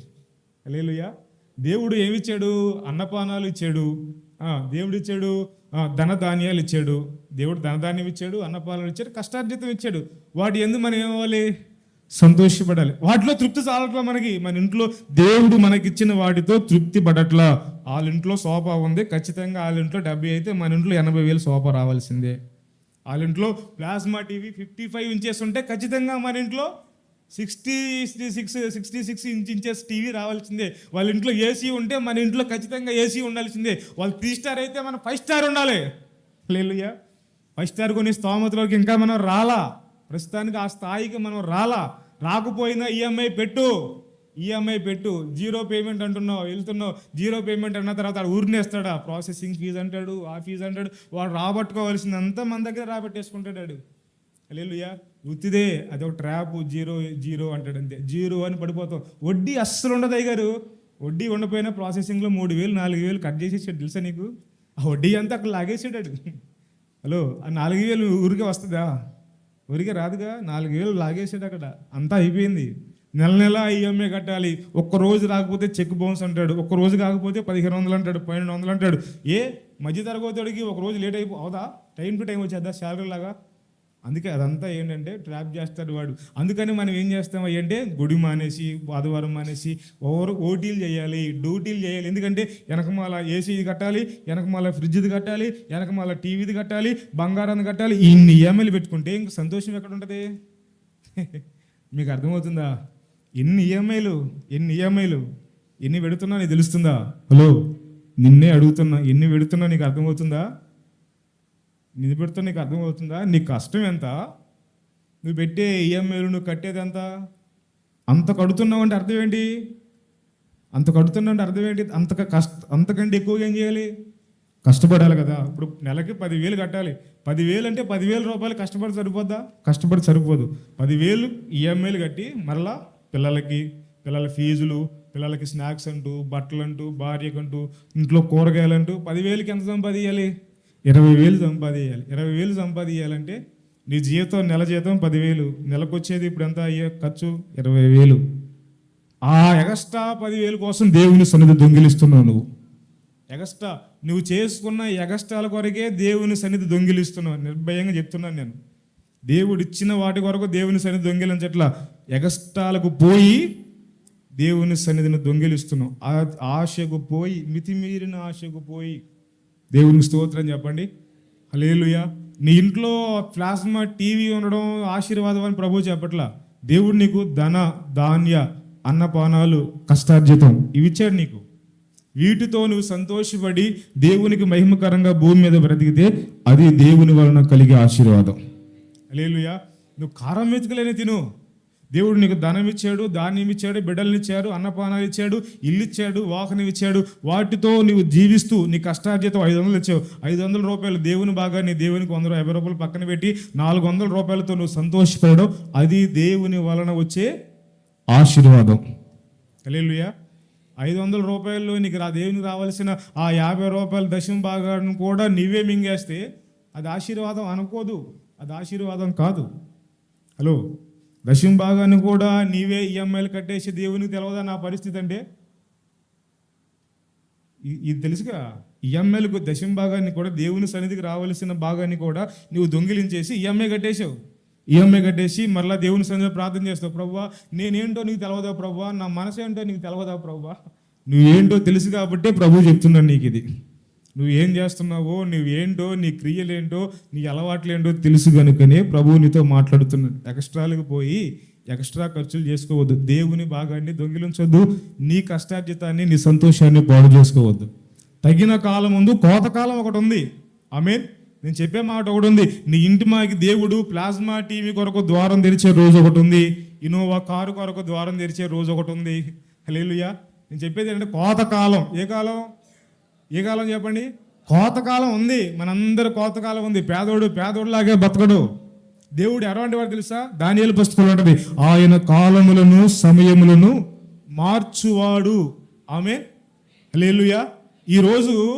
ఈరోజు ఇంకొకటిది రేపు మనకు వస్తుంది. దేవుడు మారుస్తాడు కాలాలను, సమయాలను. ఆయన ఏం చేస్తాడు చెప్పండి? మారుస్తాడు. పేదోడుగానే ఉండడు. విత్తనం వేసి కనిపెట్టు. నీకు నీవుగా గొప్పడు అయిపోవాలని, నీకు నీవుడుగా ఉన్నతంగా అయిపోవాలని, నీకు నీవుగా శ్రమ పడిపోవాలనుకోవద్దు. నీ కష్టార్జితంతో నువ్వు ఏది చేయలేవు, నీ శ్రమతో నువ్వు ఏది చేయలేవు. దేవుని భాగాన్ని దేవునికి ఇస్తూ నీకు వచ్చిన దానితో నువ్వు సంతోషపడుతూ విత్తనం వేసినటువంటి ఆ రైతు ఏ విధంగా ఆశతో కనిపెడతాడు, నీవు కూడా ఆ విధంగా ఓపికతో నిరీక్షించగలిగితే గనక ఖచ్చితంగా నువ్వు నమ్ము. ఓ యోధా, కోతకాలము నిర్ణయించబడి ఉన్నది. హల్లెలూయా. కోతకాలం ఉంది. మనం విత్తుకున్న దానికి, మనం ప్రయాసపడిన దానికి, మనం చేసిన పరిచర్యకు, మనం విత్తుకున్న దశమ భాగానికి, మనం చేసిన కష్టార్జితానికి కోతకాలం ఒకటి ఉంది. కోతకాలం ఒకటి ఉంది. ప్రయాసపడి దేవుని సన్నిధికి వస్తున్నావు కదా, కోతకాలం ఒకటి ఉంది. కోతకాలం ఒకటి ఉంది. దేవుని సన్నిధిని దొంగిలించి విత్తనం వేయకపోతే, సన్నిధికి రాకుండా విత్తనమే వేయకపోతే, ప్రార్థన చేయవలసిన ప్రార్థన చేయకుండా విత్తనమే వేయకపోతే శోధన రాక ఏమొస్తుంది? శోధనే వస్తుంది. ప్రార్థన చేయాల్సిన సమయంలో ప్రార్థన చేయకపోతే ఎట్లాగా? దేవుని హృదయానుసారుడండి దావీదు. ఎంత గొప్పవాడండి దావీదు. అంత దావీదే శోధనలో పడిపోయాడు. కారణం ఏంటి? యుద్ధం చేయాల్సిన సమయంలో యుద్ధం చేయకుండా, ప్రార్థన భూమిలో నిలబడాల్సిన సమయంలో సైన్యానికి ముందుగా నిలబడకుండా కొండెక్కాడు. ఏమెక్కాడు? కొండెక్కాడు. మిద్దె ఎక్కాడట. మిద్దె ఎందుకు ఎక్కాడు? ఎక్కడ ఉండాలి రాజు? సైన్యానికి ఎదురుగా ఉండాలి. సైన్యానికి ముందుగా నిలబడి యోహాన్ని పంపించాలి, యుద్ధం చేయాలి. అసలు దావీదు యుద్ధంలో ఉంటే శోధన వచ్చేదే కాదు, కష్టం వచ్చేదే కాదు, బాధలు వచ్చేదే కాదు. అసలు దావీదు దేవుని హృదయానుసారుడైన దావీదు పడిపోయేవాడే కాదు. ఎందుకు దావీదు కుటుంబం పతనం అయిపోయింది? ఎందుకు దావీదుకి అన్ని శ్రమలు వచ్చాయి? దావీదు ఎందుకు అరణ్యాల పాలవలసి వచ్చింది? ఎందుకు దావీదు జీవితంలో కన్న కొడుకులే తిరుగుబాటు చేయాల్సిన అంత సమాధానం లేని, సంతోషం లేని పరిస్థితులు అంటే చేయాల్సిన టైంలో చేయాల్సిన పని అర్థమైంది మీకు? చేయాల్సిన టైంలో చేయాల్సిన పని చేయలా. ఏం చేయాలి? మిద్దె ఎక్కాల్సిన సమయం కాదు అది. ఎక్కడ ఉండాలి? యుద్ధ భూమిలో సైన్యానికి ముందు ఉండవలసిన సమయం అది. ఆ సమయంలో నీకు మిద్దె మీద పని ఏంటి? ఏం వెళ్తాం యుద్ధానికి, మీరు ఎలా అన్నాడు, వాళ్ళని పంపించాడు. నేను రానులే, ఈరోజు నువ్వు వెళ్ళు. ఎవరిని? భార్యను పంపిస్తాడు, పిల్లల్ని పంపిస్తాడు, ఈయన రాడు. ఎవరు రాడు? ఈయన రాడు. ఒకరోజు ఈయన వస్తే ఆమె రాదు, ఆమె వస్తే ఈయన రాడు. హల్లెలూయా. ఏది చేయాల్సిన సమయంలో అదే చేయాలి. వేసవకాలం భూమిని దున్నుతారా? వేసవకాలం దున్నుతారా? దున్నరు. ఏ కాలంలో దున్నుతారు? ఏ కాలంలో దున్నుతారు? వర్షాకాలం. వేసవకాలంలో దున్నారు ఇంకో ఏమంటారు? పిచ్చోడ రైడ్కి ఏమన్నా మెంటలు పట్టిందా అంటారు. ఏమంటారు? పిచ్చోడ రైడు. అసలు వర్షం లేని కాలంలో వేసవకాలంలో ఇప్పుడేం వేస్తారా ఎత్తనం భూమిలో? భూమి అంతా మండిపోతుంటే వేడివేడిగా బాగా మండుతుంటే అరేనా? వేసవకాలంలో మధ్యాహ్నం 12 గంటలకి రెడవెల్లింగ్ పని చేస్తారా? అరే తెల్లరగా 4 గంటలకు వెళ్ళిపోతున్నారుగా. ఏ కాలం ఎరిగి ఏనా? సరేనా? విజయాన్ని అంతేనా? అమ్మో ఎండలు బాగా మండిపోతుంది అని తెలిసి కాలం ఎరిగి ఏం చేస్తున్నారు? 4 గంటలకే వెళ్ళిపోయి 10 ఎండలో పడకుండా 9 పని చూసుకుని రూపాయి విషయం మొత్తం వచ్చేసి జాగ్రత్తగా కనిపెట్టుకుంటారు. కానీ దేవుని మందిరంకి వచ్చేసరికి మాత్రం కాలం ఎరగొద్దు. పెట్టుకో, టైం పెట్టుకో. ఆఖరి 2 రోజులు, ఆఖరి 3 రోజులు, ఆఖరి 7 రోజులు, ఆఖరి 12 రోజులు. హల్లెలూయా. వెర్రి వానిలాగా మాట్లాడొద్దు. ఇదే తగిన సమయం. దేవునిని వెదకడానికి ఇదే తగిన సమయము. మనల్ని మనం దున్నుకోవడానికి, దేవుని పోలికలోనికి మార్చబడడానికి ఇదే తగిన సమయం. హల్లెలూయా. ఈ సమయం మనం విత్తనం వేసుకుంటే తగిన కాలం మంది ఏం కోస్తాం? పంట కోస్తాం. మనుషుడా మోసపోవద్దు. ఈ సమయం నువ్వు విశ్రాంతి తీసుకునే సమయం కాదు, రెస్ట్ తీసుకునే సమయం కాదు, ఇంకా ముడుచుకొని మంచం మీద పోలించుకొని కూర్చునే సమయం కాదు. ఇది ఆతురతగా పరిగెత్తుకొచ్చే సమయం, దేవుని సన్నిధిలో కనబడవలసిన సమయం, కన్నీటితో ఆయన సన్నిధిలో విత్తనాలు వెతుకోవలసిన సమయం, ఈ భూమిని సేద్యపరచుకోవలసిన సమయం, ఈ భూమిని దున్నుకోవలసిన సమయం. గుర్తెరిగి అలాగు నువ్వు జీవించగలిగితే నిశ్చయంగా దేవుడు మనకు పంట కూర్చుకునే కాలాన్ని కూడా భూమి మీద దేవుడు మనకి ఇచ్చాడు. హల్లెలూయా. అది ఎప్పుడయ్య గారు పంట కూర్చుకునేది? పరలోకంలో కాదు, దేవుడు యెహోమందే మనం ఏం చేస్తాం? 100 పంట కోసుకుంటాం. దేవుడి మాటలు మన కొరకు ఆశీర్వదించును గాక. ప్రార్థన చేసుకుందాం.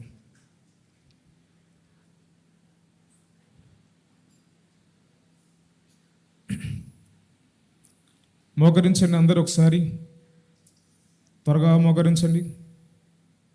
చిన్న ప్రార్థన చేసుకుందాం.